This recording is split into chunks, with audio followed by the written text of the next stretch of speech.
Por el dial 101.9 FM, Radio Valeria, presentamos Vida Plena, un programa diferente con un enfoque diferente. Vida Plena. Analizaremos materias de suma importancia para la familia y la comunidad. Vida Plena. Estilo de vida saludables. Vida Plena. Confianza en Dios. Les invitamos a compartir con nosotros una vida plena. Bienvenidos.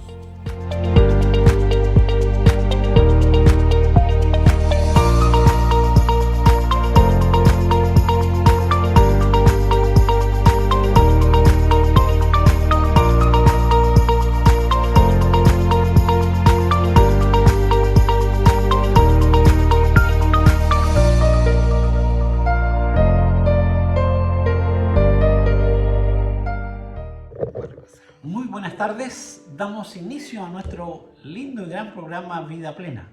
Y como dijo Jesús, yo he venido para que tengan vida y la tengan en abundancia. Así que esa es Vida Plena. Patricio, bienvenido. Igualmente, Humberto, este nuevo programa de este sábado 7 ya el primer sábado de junio, ¿no? Miren cómo ha avanzado el tiempo, pero con gusto de estar con ustedes y de abrir la palabra de Dios con el propósito de profundizar en algunos conceptos que la Biblia nos entrega para que usted y yo podamos vivir, como decía Humberto, una vida plena. Hoy ya estamos por comenzar la lección número 8. Como han pasado ya 8 semanas, Patricio, ¿eh? Y la lección número 8 se titula ¿Qué son los dones espirituales? ¿Se había preguntado alguna vez esto de los dones espirituales? ¿Qué significa un don? Bien, son preguntas que vamos a responder en este estudio. Correcto. Y hay dones y talentos y ministerios. Exactamente. Es interesante, ¿eh? Y quizás aclarar algo de entrada. Muchos de nosotros los seres humanos podemos tener varios talentos. Por ejemplo, saber cocinar rico, tocar la guitarra o algún instrumento, hacer manualidades. Todos podemos tener uno o más talentos, pero cuando la Biblia habla de un don, se refiere a que ese talento que tú tienes y que lo has ido desarrollando, se lo entregas al servicio de Dios y ahí, a partir de ese momento, es el don que Dios te ha dado para entregar un mensaje de salvación. Amén. Así es. Vamos a comenzar ya con la pregunta número 1, Patricio. ¿Así? Y la pregunta número 1 para el estudio de hoy dice: ¿qué son los dones espirituales y quién los otorga? Voy a leer el texto de Efesios capítulo 4, versículo 11 al 13, y dice así: Él mismo constituyó, dice la palabra de Dios, a unos apóstoles, a otros profetas, a otros evangelistas y a otros pastores y maestros, a fin de perfeccionar a los santos para la obra del ministerio, para la edificación del cuerpo de Cristo, hasta que todos lleguemos a la unidad de la fe y del conocimiento del Hijo de Dios, a un varón perfecto a la medida de la estatura de la plenitud de Cristo. Entonces, vamos a sacar algunas conclusiones. ¿Qué son los dones espirituales? Los dones espirituales son regalos de Dios para cada ser humano. Está el don del habla, el don de cocinar, cuando se lo dedicamos al Señor, el don de escuchar, ¿cierto? El don de sanidad es interesante, hay muchos dones. Todos esos dones son regalos de Dios para servirle y alabarle. Así es, ese es el propósito. Claro. ¿Y esos dones quién los da? Dios. El Espíritu Santo. Así es. A través del Espíritu Santo. Así es. Por eso que la pregunta es, ¿qué son los dones espirituales? Como dijo Humberto, son ese regalo que Dios te da, que te capacita para utilizar esos talentos que tú tienes y que se convierten en dones al servicio de Dios. Pregunta número 2. La pregunta número 2 para hoy dice lo siguiente. ¿Cuál es el propósito de los dones espirituales en la iglesia? ¿Para qué el Señor me da estos regalitos a través del Espíritu Santo? Sí, vamos a leer 1 de Pedro capítulo 4, versículos 7 y 8. En el libro 1 de Pedro capítulo 4 y los versículos 7 y 8 es interesante cómo el Señor se revela aquí. Miren lo que dice el texto bíblico. Dice 1 de Pedro capítulo 4 versículos 7 y 8. Mas el fin de todas las cosas se acerca. Sed pues sobrios y velad con oración.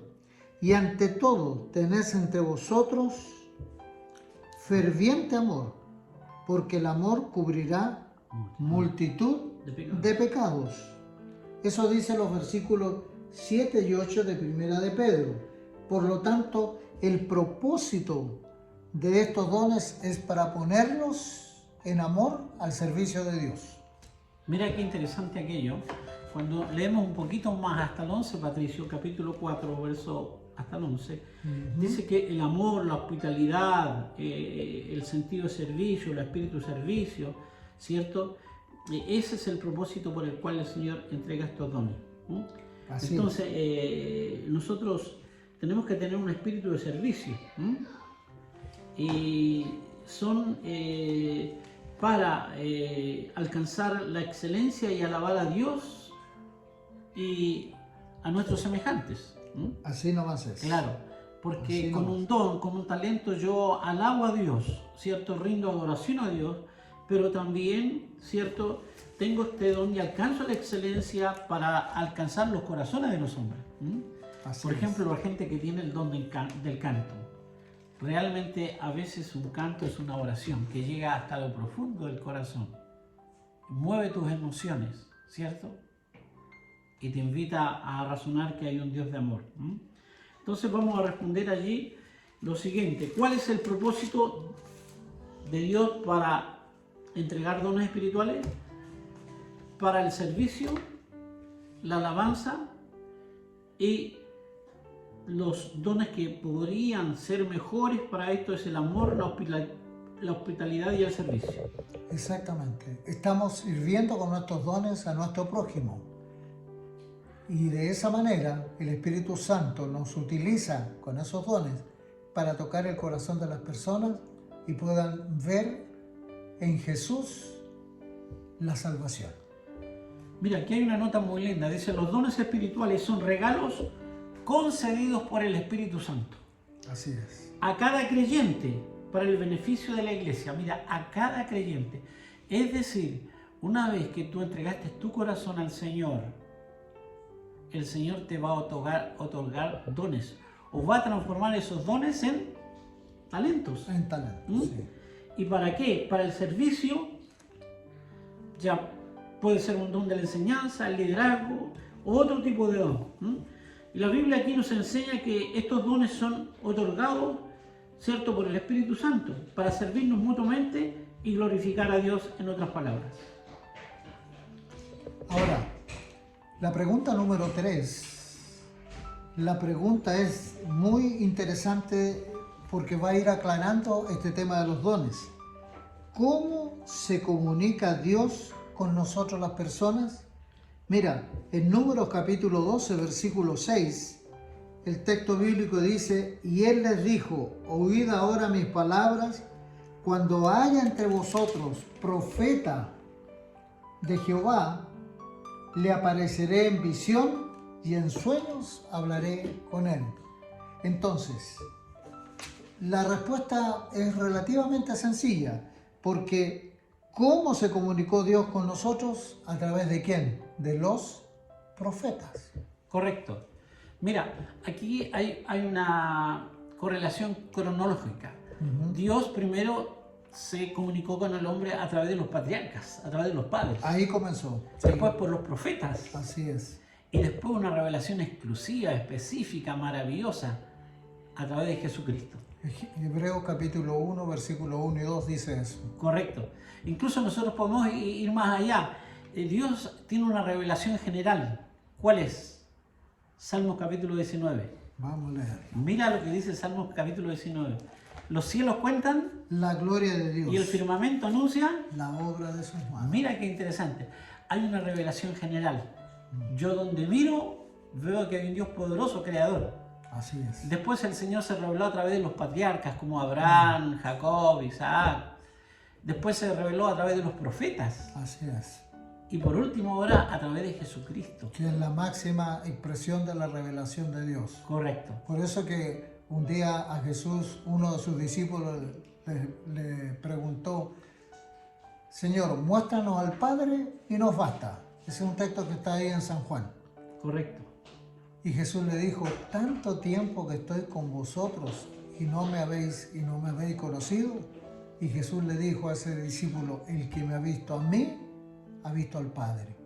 Por eso que Jesús es la máxima revelación de Dios, porque Él es Dios mismo. Amén. Cuarta pregunta. Mira, es interesante esta pregunta. ¿Por qué Dios usa a los profetas y los usará hasta el tiempo del fin? Esa es parte mía, ¿cierto? Lo usará hasta el tiempo del fin.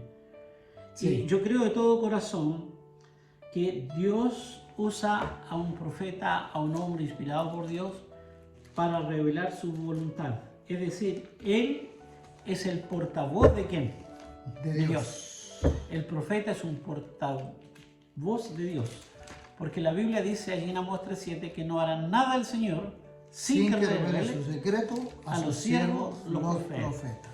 Entonces, vamos a responder la cuarta pregunta. El profeta es un portavoz de Dios y en la segunda línea vamos a colocar porque le revela sus secretos. Sí. O sea, todo lo que Dios ha revelado a través de los profetas, tenemos que aceptarlo como palabra de Dios. Algunos buscan ahí encontrar algo más en la Biblia y le ponen a veces situaciones media oscuras, como que no está bien revelado. No, lo que está revelado es para nosotros. Lo que no está revelado, no le busquemos las 5 patas al gato porque no las vamos a encontrar. Mira, cuando nosotros hablamos de profetas, los profetas fueron inspirados por el Espíritu Santo. Y vamos a definir 3 conceptos muy rápido. Revelación es un acto netamente divino. Así es.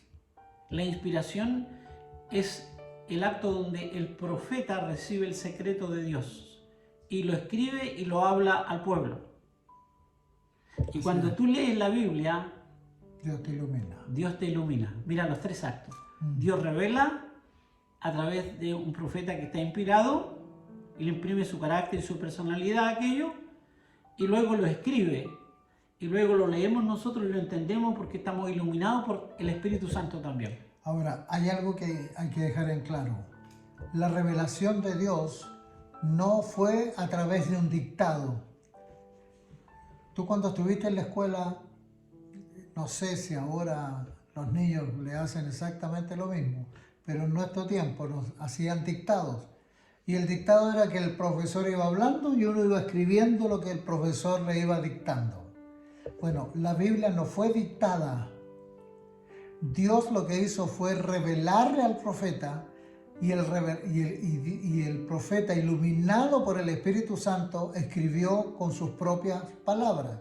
De hecho, los 4 evangelios hablan del mismo tema, sin embargo, cada uno escribió de acuerdo a la revelación. Y por eso que algunos evangelistas de los 4 evangelios enfocan un aspecto y otro enfoca lo mismo, pero con otro aspecto. Solo te doy un ejemplo. Cuando el joven rico fue a hablar con Jesús para decirle qué debo hacer para tener la vida eterna, y Jesús le dijo, guarda los mandamientos. Sin embargo, cuando tú vas al libro de Marcos, que también ese evangelio revela esta historia, Marcos agrega algo que no lo dijo Mateo. Cuando el joven le pregunta, ¿qué bien haré para tener la vida eterna?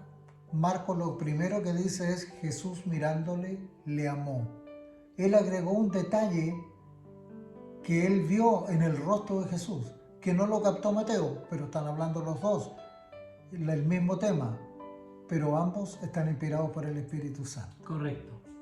Entonces, la pregunta número 4, decíamos que él es el profeta, es el portavoz de Dios, y revela los secretos a sus siervos los profetas. Es para comunicar su mensaje a través de los profetas. Quinta pregunta. ¿Cómo se ha manifestado el don de profecía en la historia de la iglesia? ¿Cómo se ha manifestado este don a través de toda la Biblia, cierto?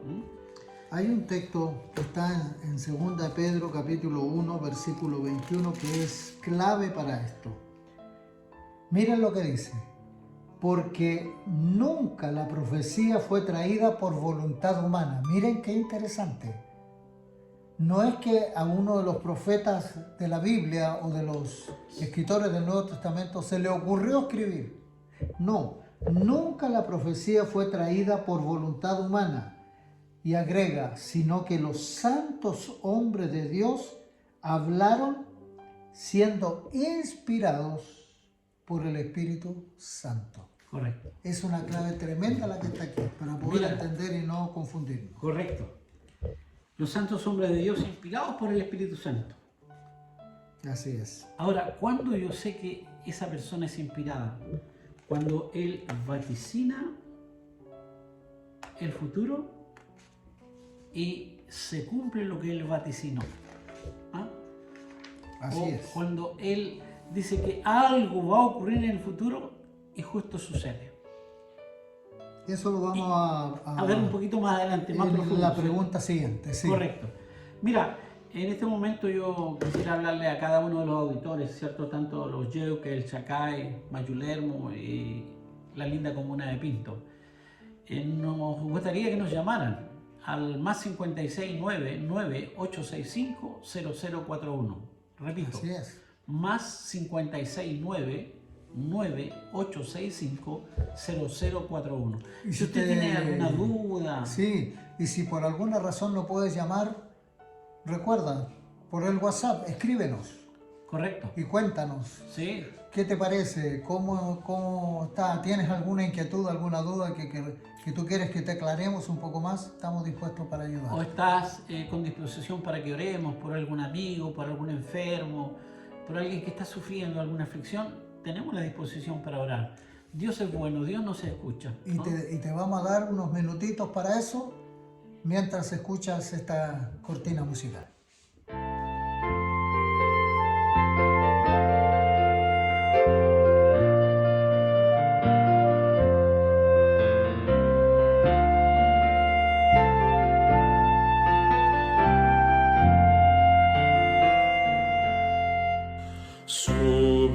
Sublime gracia del Señor, de muerte me libró,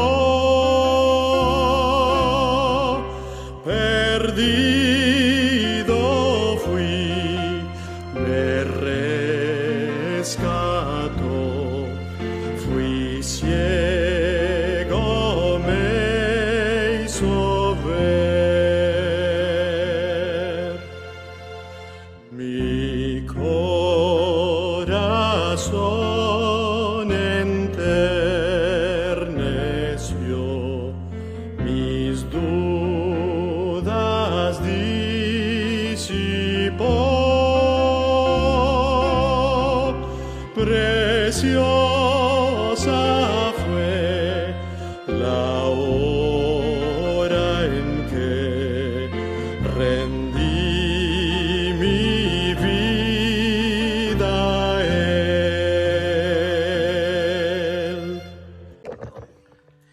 Después de haber escuchado esta linda alabanza, vamos a seguir avanzando y hoy ya estamos con la pregunta número 6, que dice lo siguiente: ¿cómo distinguir un profeta verdadero de un profeta falso? Qué pregunta interesante, ¿ah? ¿Por qué? Porque en este tiempo Jesús dijo que se levantarán falsos cristos y falsos Así es. y engañarán aún, dice, a los escogidos. A los escogidos. Claro, Exactamente. así que esta pregunta usted tiene que mantenerla en su mente, claro, porque muchos se levantarán diciendo yo soy el Cristo y a muchos se engañarán. Así es. Por eso que San Mateo en el capítulo 7, en el versículo El capítulo 7, versículo 15 al 20, dice así: guardaos de los falsos profetas que vienen a vosotros con vestidos de ovejas, pero por dentro, miren, son lobos rapaces. Por sus frutos los conoceréis. Ahí está, ¿eh? Fíjense en esa frase. ¿Cómo reconocer un falso de un verdadero profeta? Por sus frutos los conoceréis. Porque agrega el Señor Jesús: ¿acaso se recogen uva de los espinos e higos de los abrojos? Así, todo buen árbol da buenos frutos, pero el árbol malo da frutos malos.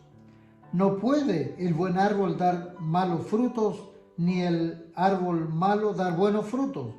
Todo árbol que no da buen fruto es cortado y echado en el fuego. Así que por sus frutos los conoceréis. Miren, yo les voy a dar 4 claves para que usted, querido amigo, querido estudiante, que ya hemos aprendido a quererlo, 4 claves para usted diferenciar un profeta verdadero o un profeta falso.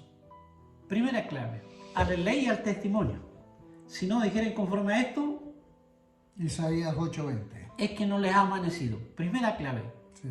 un profeta verdadero siempre va no tan solo a estudiar la Biblia, sino a citar la Biblia para afirmar una verdad. Así es.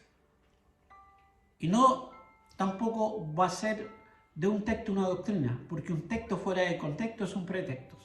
¿Estamos? Entonces, la primera clave es lo siguiente: a la ley y al testimonio. Segunda clave: lo que el profeta profetizó debe cumplirse. Porque si no se cumple, es un profeta falso. Entonces el profeta verdadero vaticina o profetiza algo y se cumple. Ese es el segundo tipo. El tercero es: por sus frutos los conoceréis. Es decir, el profeta debe dar un buen testimonio. ¿Qué quiere decir? Que él vive lo que profesa. Así es. Él vive lo que profesa. Y No tercero, es todo real. correcto. Y cuarto, dice la Biblia en Primera de Juan que un verdadero profeta certifica que Jesús vino en carne. Así es. Primera de Juan capítulo 4. Sí, porque hay personas que dicen que esto ponga mucha atención, porque ustedes saben que se habla de la Inmaculada Concepción, o sea que ¿saben lo que quiere decir esto? Ese concepto de que la concepción de Jesús fue sin mácula, está queriendo decir que la Virgen María fue virgen antes del parto, en el parto y después del parto. Déjenmelo explicarlo más claro. Nosotros sabemos que la Virgen concibió por obra y gracia del Espíritu Santo. No hubo intervención humana. La Virgen quedó embarazada, ¿no es cierto?, porque Dios tuvo ese poder para hacerlo. Lo hizo también con la esposa de Abraham. Pero ese concepto de que es sin mácula, es decir, que el momento de que la Virgen fue a dar a luz, Jesús apareció ahí al lado. No hubo dolor de parto. Eso quiere decir cuando nació en carne, nació como cualquier niño. Y lo segundo que quiero aclarar, en el concepto de que lo que el profeta dice se cumple, usted podría encontrar un texto donde el profeta Jonás predicó 40 días y de aquí a 40 días y 40 noches Nínive será destruida. Pero no fue destruido Nínive en ese momento. Entonces, ¿Jonás fue un falso profeta? No. ¿Qué pasó allí? El pueblo se arrepintió de corazón. Desde el rey hasta el más humilde persona de Nínive se arrepintió. Y entonces Dios, viendo esa actitud, Dios también pensó: no le voy a hacer el mal, porque ellos se arrepintieron. Es decir, no es que el profeta fue falso, sino que hubo una actitud de cambio en la persona y la profecía no se cumplió. Escúchame, pero en ese momento, porque tiempo después los ninivitas igual fueron destruidos. Entonces podríamos decir que hay profecías condicionales, ¿eh? Así es. Claro. Así como hay profecías que se van a cumplir y no son condicionales. Por ejemplo, la venida de Jesús es una profecía Que no tiene condiciones. Correcto, se Va a porte bien ocurrir. usted o mal, se va a cumplir, tarde o temprano. Así ¿Mm? es. Entonces ahí vamos a responder lo siguiente. Por sus frutos los conoceréis. Y luego, cuando los profetas anuncian una profecía y se cumple, es un profeta verdadero. ¿Mm? Entonces, cuando el profeta anuncia, debe cumplirse. Ese es profeta verdadero. Verdadero. Pregunta número 7. ¿Qué dice la pregunta? ¿Qué dijeron Jesús y el apóstol Pablo sobre los falsos profetas en el fin del tiempo? Bueno, la palabra de Dios en Mateo 24, versículo 11, el primer texto dice: y muchos falsos profetas se levantarán y engañarán a muchos. Y luego agrega el versículo 24, dice: porque se levantarán falsos cristos y falsos profetas y harán grandes señales y prodigios, de tal manera que engañarán, si fuera posible, a los escogidos. O sea, miren cómo actúa Satanás, que él puede llegar a producir milagros, pero que son milagros entre comillas, porque en el fondo no son milagros de Dios. Y por eso son falsos. La pregunta es cómo distinguir lo verdadero de lo falso. Bueno, aquí el Señor ya está advirtiendo que hay falsos profetas, inclusive falsos cristos, personas que van a decir que son el Cristo, pero la Biblia es muy clara cuando habla de que cómo va a venir Cristo y cuándo va a venir. Mira, la gente a veces es curiosa, Patricio, Claro. y quiere saber más y más, y no es malo. Pero cuidado cuando usted no está recibiendo una enseñanza bíblica, sino una fábula. Sí. Sino una fábula. Mira, yo estoy impresionado lo que dice en el contexto de esto, porque dice que se levantaron falsos profetas, falsos cristos, engañarán aún a los escogidos, pero el capítulo 24, verso 22, dice que si aquellos tiempos no fueran cortados por amor a los escogidos, nadie sería salvo. Oye, qué interesante.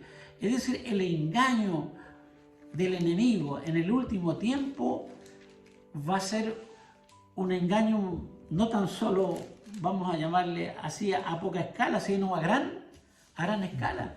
Y mira cómo han surgido engaños en todo asunto de la vida. Por ejemplo, cómo quieren tergiversar el matrimonio, el santo estado del matrimonio, Sí. engañando a la gente, creando leyes para que se case hombre con hombre o mujer con mujer, ¿cierto? Sí. Y si bien es cierto, cada uno tiene derecho a hacer lo que quiere con su vida, sin embargo, Dios y la Biblia muestran las pautas y las normas, vamos a llamarle así, que dan felicidad al ser humano. Ahora, por eso, querido amigo, que es muy importante, querida amiga, estimados que nos están escuchando, es muy importante que la respuesta a todas estas inquietudes las encontremos en la palabra de Dios. El apóstol Pablo un día llegó a decir que después de él se levantarían lobos rapaces que querrán dispersar las ovejas con enseñanzas erróneas. Y Pablo en un momento llega a decir en una de sus cartas que si alguno predica otro otro evangelio que él ha predicado, sea anatema, dice. Por eso que, ¿dónde está nuestro resguardo? Porque si, como leímos delante, el diablo va a engañar, si es posible, hasta los escogidos, es porque la cosa es seria.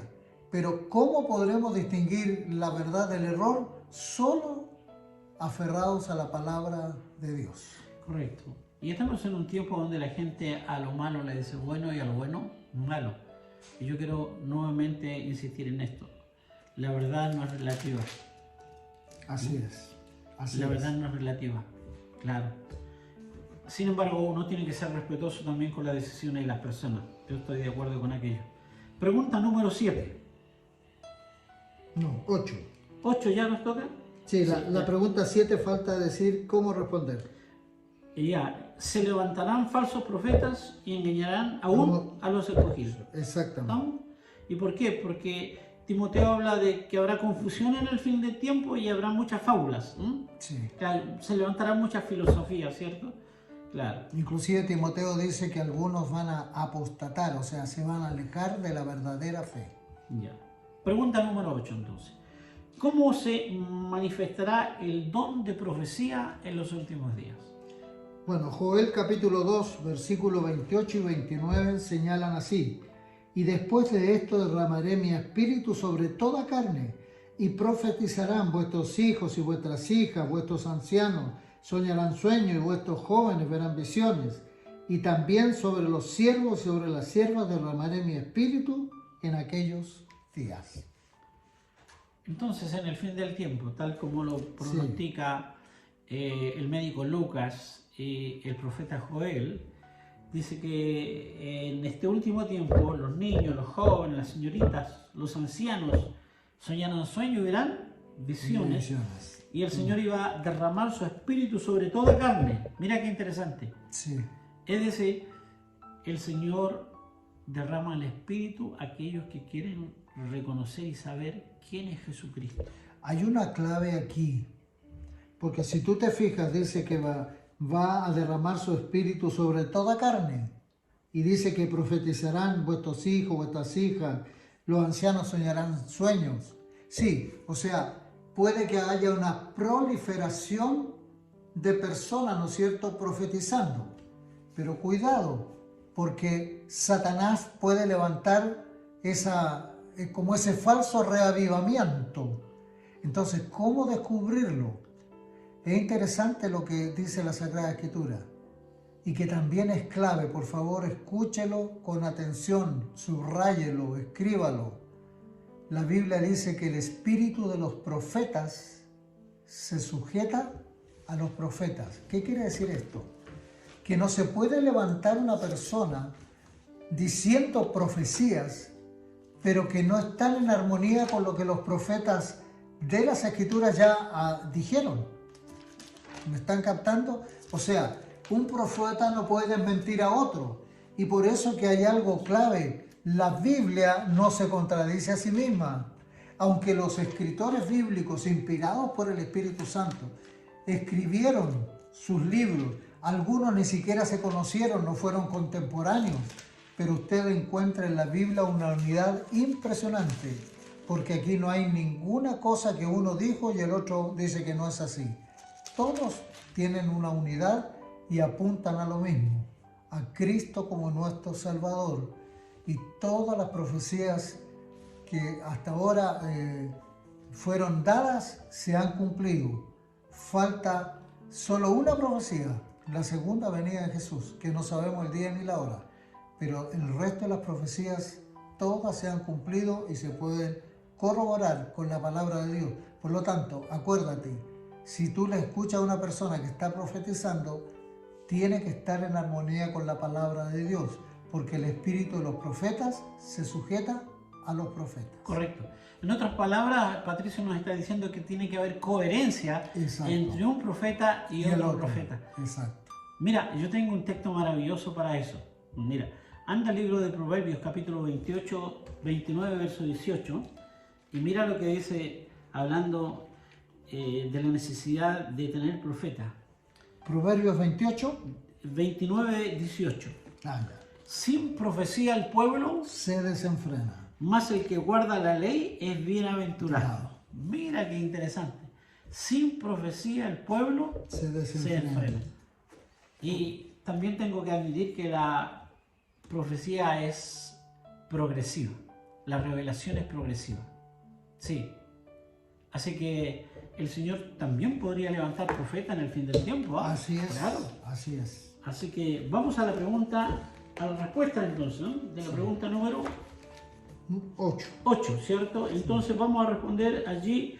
Nuestros niños, jóvenes, señoritas soñarán sueños y se derramará el Espíritu allí sin medida. Pregunta número 9. ¿Cuál es el rol del espíritu de profecía en la Iglesia Adventista del Séptimo Día? ¿Para qué se nos dio el espíritu de profecía en el nacimiento de la iglesia adventista? En otras palabras. Apocalipsis 12:17 señala lo siguiente, y dice así: entonces el dragón se llenó de ira contra la mujer. Déjame detenerme aquí. En el versículo 9 de este mismo capítulo señala quién es el dragón, y fue lanzado fuera el gran dragón, la serpiente antigua que se llama Diablo y Satanás. Es decir, el dragón es símbolo de Satanás. Y cuando dice que este dragón se llenó de ira contra la mujer, en profecía la mujer es símbolo de la iglesia, no de una mujer física, personal, sino la iglesia. O sea, aquí está diciendo que Satanás se llenó de ira contra la iglesia. ¿Contra qué iglesia? ¿Qué dice el versículo? Dice, se fue a hacer guerra contra el resto de la descendencia de ella. Esa palabra resto es lo último, ¿no es cierto? Me queda un restito, es lo último que queda. Es decir, aquí se está refiriendo a la iglesia fiel del tiempo del fin. Y dice allí el texto, ¿quiénes son ellos? Los que guardan los mandamientos de Dios y tienen el testimonio de Jesucristo.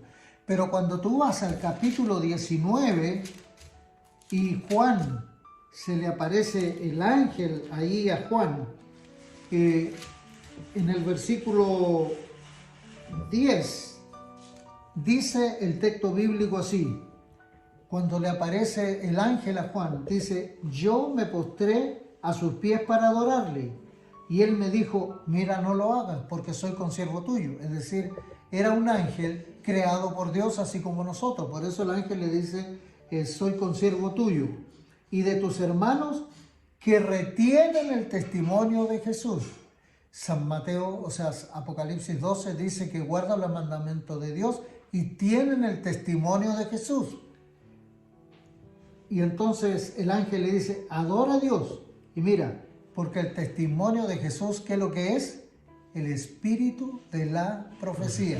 Es decir, el pueblo de Dios del tiempo del fin tiene que tener el espíritu, el don profético, así como a través de toda la historia de la iglesia hubo profetas que se levantaron para conducir al pueblo de Dios.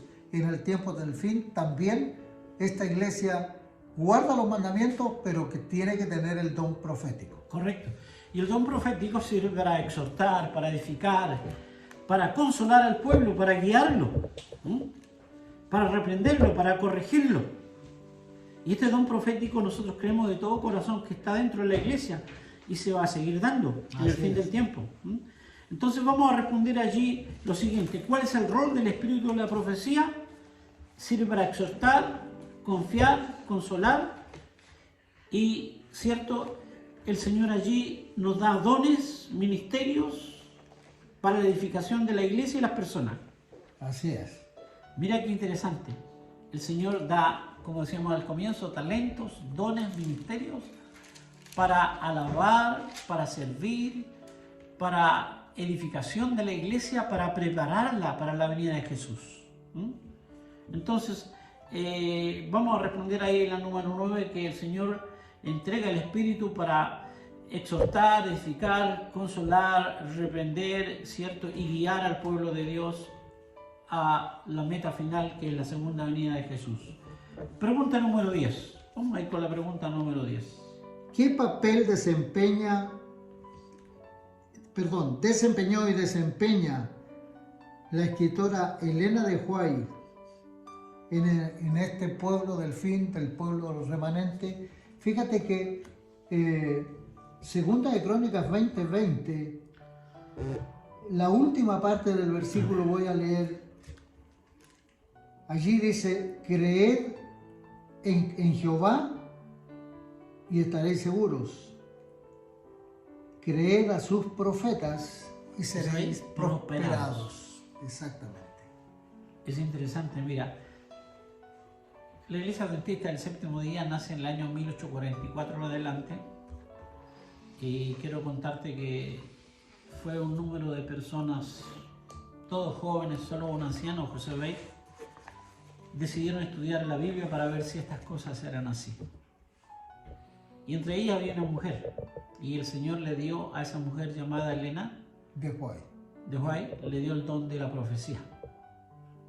Y después de tantos años que yo leo a Elena de White, porque tiene un sinnúmero de libros, yo me he dado cuenta que es una mujer extraordinaria, una mensajera de Dios, y que ha guiado al pueblo de Dios en el fin del tiempo.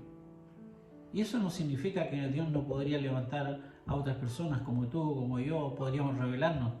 Sin embargo, tenemos que cumplir las pruebas de un profeta, como dije anteriormente, ¿cierto? Entonces, vamos a responder allí lo siguiente: creer a Dios y estaréis seguros. Sí. Creed a sus profetas y seréis ¿qué? Prosperados. Prosperados. Bueno, tú puedes leer a Elena de White porque escribió muchos libros. Y yo te desafío que comiences leyendo un pequeño libro que se llama El Camino a Cristo. Y te sugiero que tú subrayes todo lo que esté en contra de la Biblia. Y te aseguro que no vas a encontrar nada en contra de la Biblia, porque todos los escritos de Elena de White están basados en la Escritura. Es decir, ella no reemplaza la Biblia. Ella no dijo que era una profeta, ella dijo que era una sierva de Dios.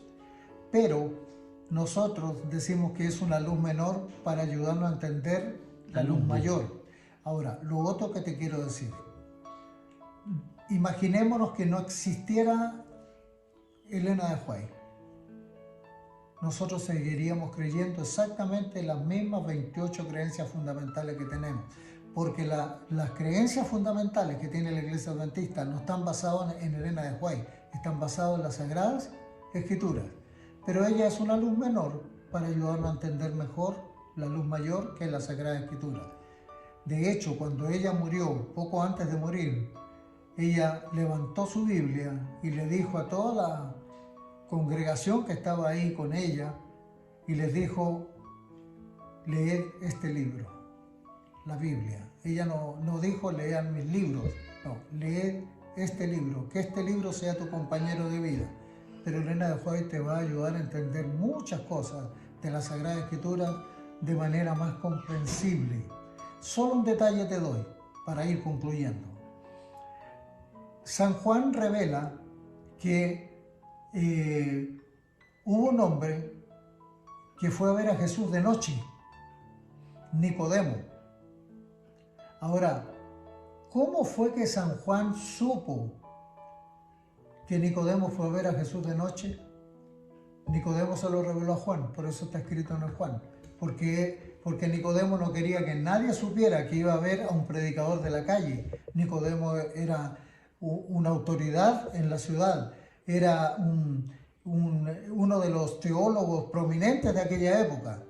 Entonces, Jesús era considerado un predicador de la calle, pero él tenía inquietudes espirituales que había escuchado de Jesús y que ardían en su corazón.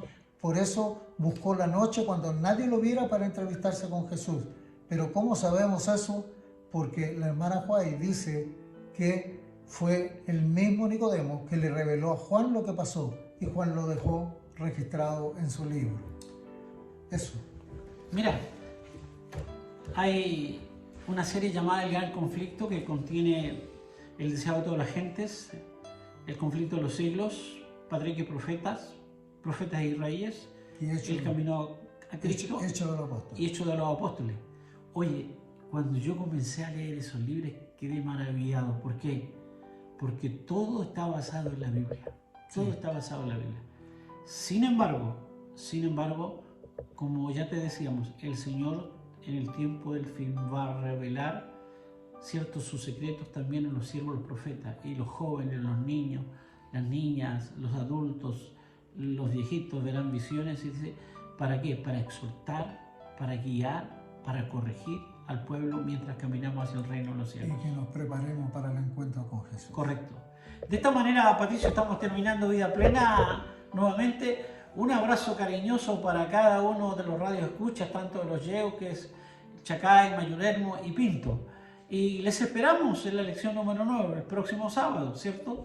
Así que el Señor les bendiga, tengan un buen y lindo fin de semana Y de esta manera nos despedimos. Así que Patricio, te Nos puedes podemos despedir. encontrar el próximo sábado, si Dios así lo quiere. Y un cordial saludo a través de los que nos escuchan por la radio y de los que nos ven por YouTube. Que Dios les bendiga. Señor les bendiga.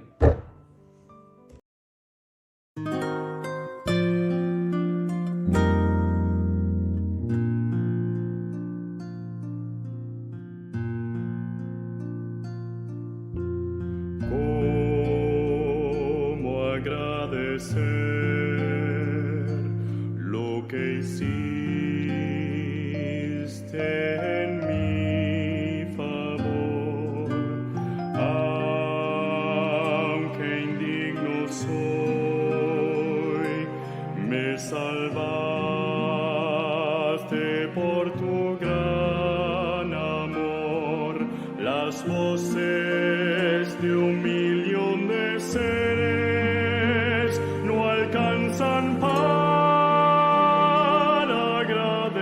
agradecer, pues lo que soy y lo que espero ser, lo debo todo a ti. A Dios sea gloria, a Dios sea gloria, a Dios sea gloria, tanto hizo por mí, me salvó con su sangre, me libró del pecado. A Dios sea gloria, tanto hizo por mí. Quiero vivir, Señor, para agradarte solo a ti. Y si algo puedo lograr, te daré la gloria, mi Salvador. Me salvó con su sangre, me libró del pecado. A Dios sea gloria, tanto hizo por mí.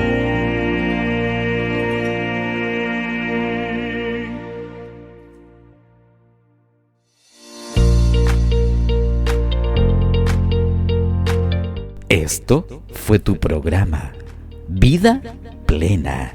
Te esperamos la próxima semana para que juntos a nuestros panelistas digamos, con Dios alcanzaremos una vida plena. Les esperamos.